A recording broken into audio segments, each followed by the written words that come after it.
The reaction we're going to do today, or the experiment we're going to do today, is a qualitative experiment rather than a quantitative experiment, which means it's kind of just for fun. So what we're going to do today is we're going to observe a series of reactions that copper can undergo, at the end of which we're going to get our copper metal back. There are no numbers in this lab, there are no calculations in this lab, it's kind of just for fun. There are some lab techniques that you won't be able to actually experience, but you'll be able to watch me do, so we'll take what we can get. What you may notice here is that I have a familiar piece of copper in my hands. This is the same copper coil that we used to do the copper iodide experiment, and I've flattened it out kind of into a disc. I'm going to put this disc of copper in the bottom of my beaker. My goal here is to have this be kind of flat, and I haven't really achieved it yet. So I'm going to bend this a little more. I want a disc that's as small as possible. I'm not going to add very much volume of my nitric acid, and I want as much of my copper as possible to be below the level of the acid. That's looking pretty good. All right, what we have here is 16 molar nitric acid. 16 molar is actually the most concentrated solution you can create of nitric acid. So this is as bad as it gets as far as nitric acid is concerned. Nitric acid is a strong acid, and we'll talk later about what that means. But one of the things that it means is that it has the chance to hurt you pretty well. We're going to use this in the hood, and I'm going to be very careful with it.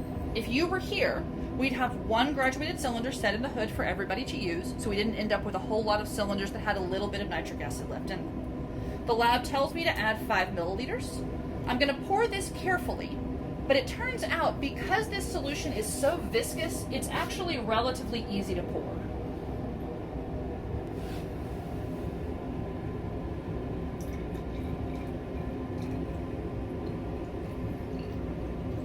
There we go. And that's a little beyond 5, but that's okay, because what we're doing today is a qualitative experiment. I'm going to add this to my copper wire, and my reaction is going to be quick and dramatic. I can see a little bit of blue-green down there, but it also looks sort of yellowish. And the reason it's yellowish is because of the nitrogen-containing gas that's being produced. That stuff is nasty. We don't want to breathe it. That's why we're doing this reaction in the hood. We're going to push that back to the back. If you look closely, I think you can see a little bit of that blue-green color at the bottom, in addition to all of those brown fumes above. I think you can see how much it's boiling, or bubbling at least, around that copper wire. It's getting darker and darker as more of the nitrogen oxide gas is created. So we're going to leave that be and come back in a little while and check on it. All right, let's check on our beaker and see how our progress is going. The bottom of this beaker feels just a little bit warm. And I can definitely tell that there's less copper wire in there. When I shake it, it slides around like that. I can see more of that blue liquid, but I still see the brown gas. And I haven't reacted all of my copper. I'm going to take the watch glass off for just a few seconds to let some of that nitrogen dioxide gas out, which will help shift the equilibrium of the reaction. And then I'll put the watch glass back on. All right, we probably have about as much reaction as we're going to get here, and all of the copper wire did not react. And that's because I made a mistake. I forgot to read in the instructions in the lab and remember that we needed a lot less mass of copper for this experiment than we had from the coil. So I'm going to use my tweezers to pull out this unreacted copper. You can see there's a lot less of it. The wire is also much more thin than it was before. I'm going to set it here, and I'm going to make sure that I wash that off really well before I dispose of it, since it has some nitric acid on it. All right, we're left with a pretty blue-green color and some more copper that I missed.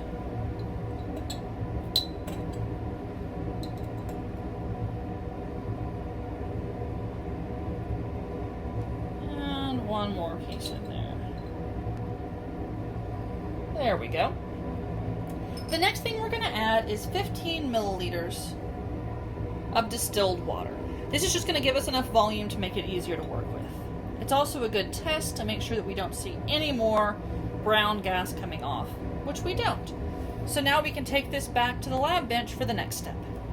Okay, the next step in our copper reaction is going to be to add some 6 molar sodium hydroxide. 6 molar is a pretty high concentration. Sodium hydroxide is a strong base, so we're going to be careful with this chemical. If we were to spill it on our hands, if I were to spill it on my hands, I would go immediately to put some water on that. If I spill it on the counter, I'm going to clean it up carefully. If you were in the lab, I would want you to tell me if you had spilled it on the counter so I could help you clean it up. So 10 milliliters is what we need to add, approximately. This is a qualitative lab, so we're not too worried. I'm going to go ahead and put that cap right back on, though, so I don't forget. I'm going to add this and stir it, and I'm going to be looking to see if there's a change in the color of that blue. In fact, I'm going to grab just a piece of white paper to set underneath to help us see any color changes. So, I add my sodium hydroxide, and I think we saw a color change. You might also be able to see that it's sort of a solid in there. So definitely something has changed here. I'm going to stir it well.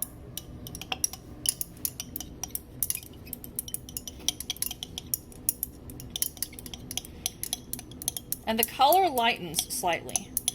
A lot of students over the year have identified this color as Smurf blue. I don't know if you guys are old enough to have ever watched the Smurfs, but it's not inaccurate. All right, we want to be sure we have enough of the sodium hydroxide in here that this solution is basic. The way we're going to check that is with litmus paper. Here's an important tip. We are never going to dip our litmus paper into the solution, because by doing that, not only are we testing the solution, but we're putting litmus in the solution. So what I'll do instead is I'll take a drop out using my, what's this thing called? Stirring rod, that's its name. Now, you can certainly see that there's some blue stuff on the end here, but that's my blue solid. This solution is not basic. The liquid that's absorbing into that filter, into that litmus paper, is not changing the color of the litmus paper. That's not a litmus paper color change, that's just wet litmus paper. What that means is that I need to add just a little bit more base. So,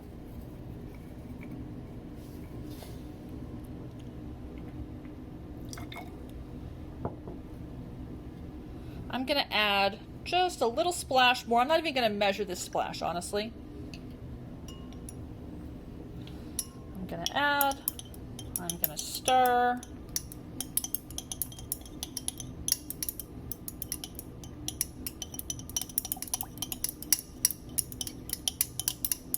My color looks a little darker here. That's a good sign that my chemical reaction might be complete. But to be positive, we're going to use our litmus paper. Again, we'll take a droplet of liquid out of the beaker. There we go. Now the difference here should be pretty dramatic. The litmus paper on the left has a blue spot where the solid is, but where the liquid has absorbed into the paper stays red. On the right-hand side, the paper around my blue solid is also blue, which tells me that I actually had a basic solution. So this solution is ready to be heated. All right, now we've got our solution. We have added our sodium hydroxide, and we have checked to be sure that our solution is basic, and now we're going to heat the solution. We're going to turn the gas on at the wall, and we're going to light the burner from below, just like we always do. We're going to check and confirm that we still have a good flame. I'm doing a lot of these labs on the same day, which is why you're seeing me not recheck the burner as many times as I would if this were on subsequent days. I'm going to heat that pretty strongly, and I'm going to stir it from time to time. The next step is going to be a gravity filtration step, the same technique that we did when we made the hydrate.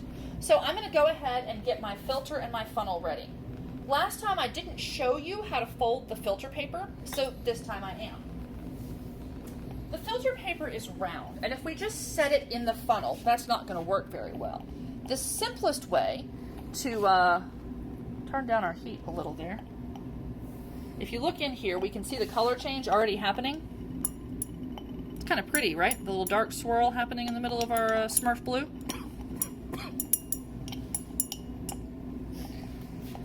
The simplest way to fold filter paper is just to fold it like you would sort of a paper cup. Fold it in half, and then in half again. And then we can separate one side from the other three. to make a little cone of filter paper. And that works fine. But the other way that we can fold filter paper that actually works a little bit better is called creating fluted filter paper, F-L-U-T-E-D. To do that, we're going to fold it in half again, and then one more time. Once we have our filter folded like this, we're going to pause and remember why this is acting so strange. If you've been following along in your notebook, you might have noticed that I forgot to add a step. I forgot to add 50 milliliters of distilled water. That's why I'm getting more splattering than I normally would, because there's a lot less volume in there. So, I've turned off my burner. I'm going to stand a little bit back while I do this just in case it splatters, which it didn't, but still, best to be safe. Alright, this is what happens when you try to do too many things at one time sometimes. But that's alright, no harm.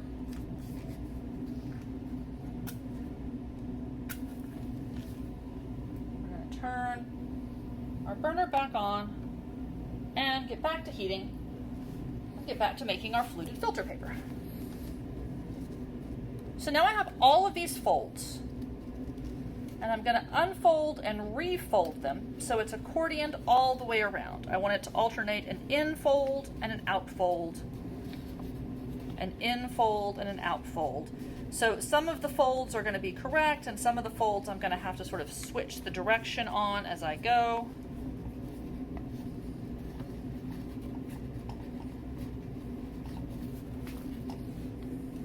And I'm going to keep going.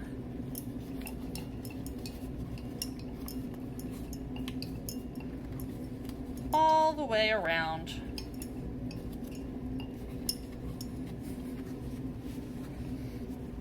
One thing that these folds will do is let air in and out more easily, which will help keep the filter paper from getting stuck on the container and us not being able to get the liquid to flow through. So we are pretty close to done here. I usually tell students when it looks really gross and sludgy, you know that you've finished. And I think this looks pretty gross and sludgy. I think if no more changes are happening, we can decide that we are done. We're going to turn the heat off. And we're going to filter.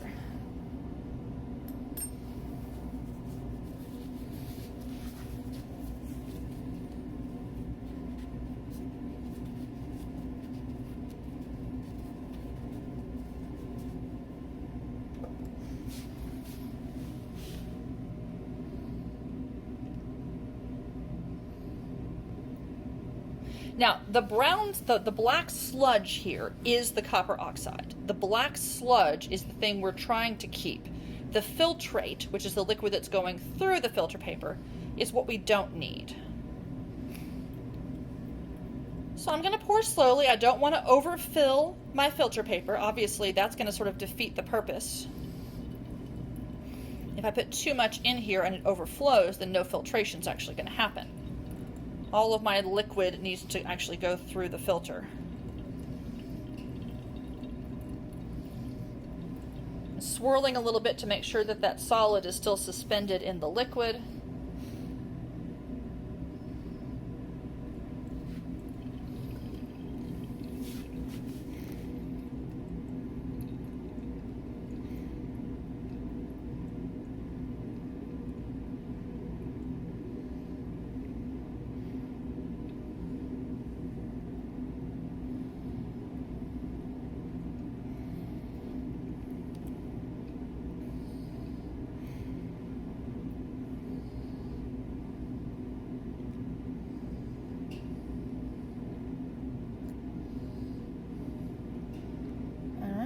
I think one more pour. We're just going to decide that's as much as we're going to get out of here. Now, am I leaving some copper oxide behind? Absolutely. And if this were a quantitative lab where I were trying to get as much yield as possible, that's the thing I would worry about. But since this is a qualitative lab, I'm going to be okay with that. I'm going to set this to the side and let this drip until the gravity filtration is complete. All right, our gravity filtration is complete. This is the copper oxide, which is the part that we care about. So we're going to move this to another graduated cylinder, and we're going to pour this down the drain here in just a second. to this, we're going to add some sulfuric acid. This is 3 molar sulfuric acid. So although sulfuric acid is a strong acid, this is a much lower concentration than the nitric acid we were using in the hood. And that's part of why we can use this on the benchtop instead of having to do this reaction over there. There we go. That's about 10 milliliters. All right, the next thing I'm going to do is really weird. I want to emphasize to you that the next thing I'm going to do is not a thing that you are ever going to do in any other science lab in the history of science labs, because I'm going to intentionally poke a hole in the filter paper. The basic idea here is that I want to react this copper oxide with the sulfuric acid, and I want to rinse all of the copper oxide off of this, and this process will go a lot faster if it can flow through easily. So don't ever do this. This thing that I just did, don't ever do that. If you go onto an organic lab and you start poking a hole in a filter paper after you have spent days creating some sort of synthetic compound, everybody's going to be so mad at you. All right, so we've poured this through, and it seems that all we've succeeded in doing is putting some of our sludge from the filter paper into the bottom of the graduated cylinder. And it's kind of hard to decide why this seemed like a fun thing to do. We're going to move this onto this paper and leave it there for just another minute or so. Maybe swirling it just a little bit. Still looks kind of sludgy. Still looks kind of black and gross. Except maybe is it getting a little bit lighter? Maybe is that color changing a little bit? It is. Look at that. The brown sludgy color is gone and we're left with a blue-green. Here's what we're going to do. I'm going to dump this filtrate out. You can wait here.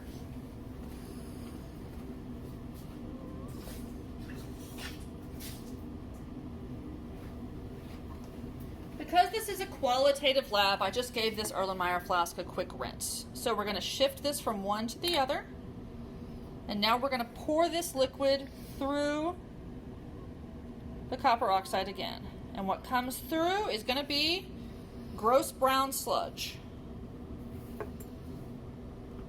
But if we swirl and wait and swirl and wait, then almost like magic, that copper oxide will react with the sulfuric acid to create copper sulfate.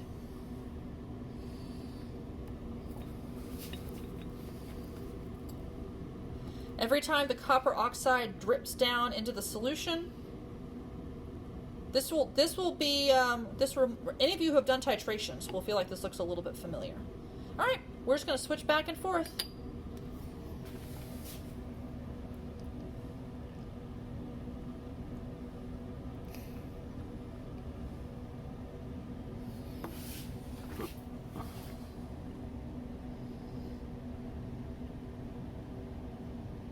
There's always a point where I think to myself, what if it doesn't work this time?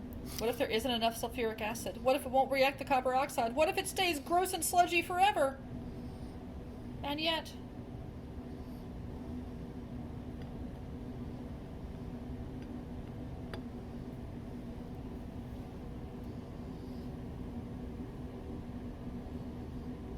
it never stays gross and sludgy forever. The more of this reaction we do, the higher concentration of that copper sulfate solution, and the prettier the color will get.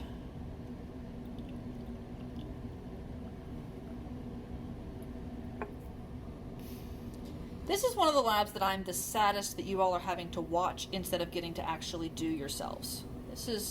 I've been accused of claiming that every single lab that we do is my favorite lab, but I really think this one might be my favorite.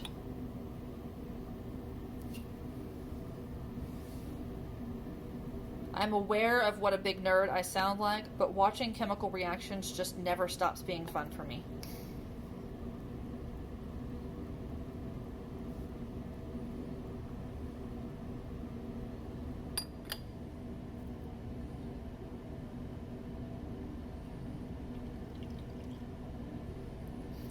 The important part about this lab is that we have had the same copper atoms the whole way through.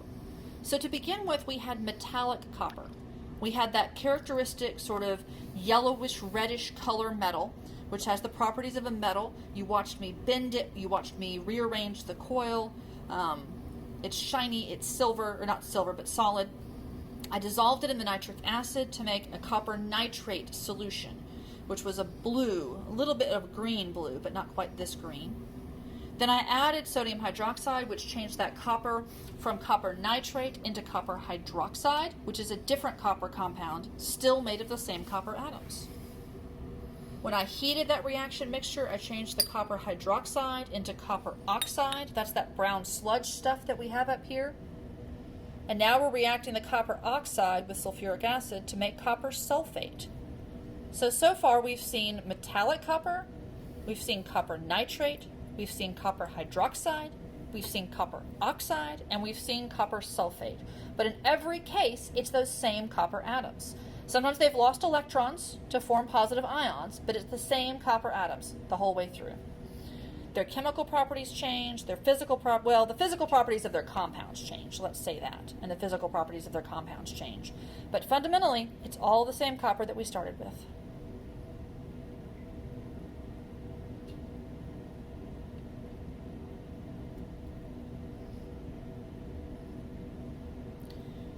We'll make another transfer or two. We can make ourselves pretty crazy trying to get every last speck of copper oxide out of this filter paper. And as I've said several times today, this is supposed to be a qualitative lab rather than a quantitative lab. We're not looking to optimize our yield at the end. We're not looking to make sure that we get the maximum possible reaction. We're trying to observe the changes that we see, which I hope you've been writing down. Of course, the beauty of doing this virtually is that you all can run the video back if there are any observations that you think you've missed and write them down again.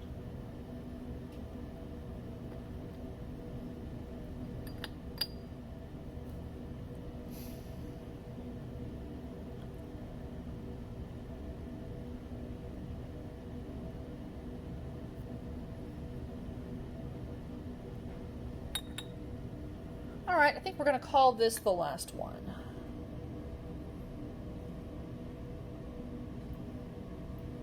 Once this has gone through, I think we'll say that we've done about as well as we're going to in terms of turning our copper oxide into copper sulfate.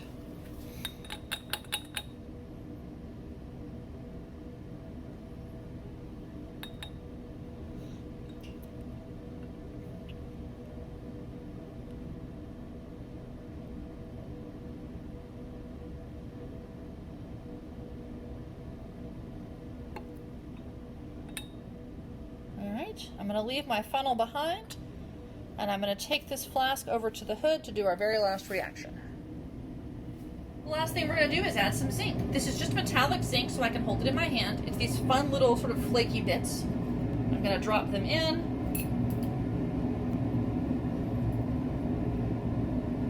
And almost immediately we see sort of a dark coating on the zinc.